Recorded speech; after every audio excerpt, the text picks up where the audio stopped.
Bill Gates has said DNA is like a software program. In the 1950s, James Watson and Francis Crick made a startling discovery. The DNA molecule stores information as a 4-character digital code.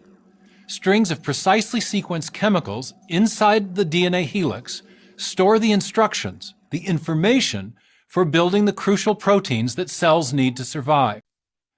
Unless the chemical letters in the DNA text are sequenced properly, a protein molecule will not form. No proteins, no cells. No cells, no living organisms. Bill Gates has said DNA is like a software program. Let's think about that for a second. For computers to run faster and perform more functions, they require new code. Well, the same is true for life. What happens if you introduce a few random changes into computer code? You'll likely mess it up, right? Though it might still work if you don't make too many changes. But if you make enough random changes, your program will stop functioning altogether. Yes. You certainly can't keep doing this and expect some cool new program to pop out.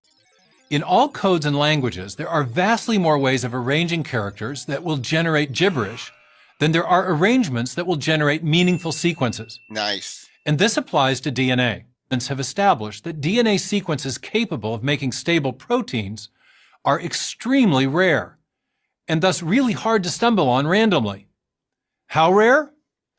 While working at Cambridge University, molecular biologist Douglas Axe showed that for every DNA sequence that generates a relatively short functional protein, there are 10 to the 77th power non-functional sequences. Now consider that there are only 10 to the 65th power atoms in our galaxy. Being blindfolded for a single marked atom among a trillion Milky Way galaxies.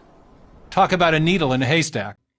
The Cambrian explosion, the sudden appearance of new animals, which evolutionary theory has failed to explain, and the DNA Enigma, the implausibility of random mutations producing the information needed to build new forms of animal life.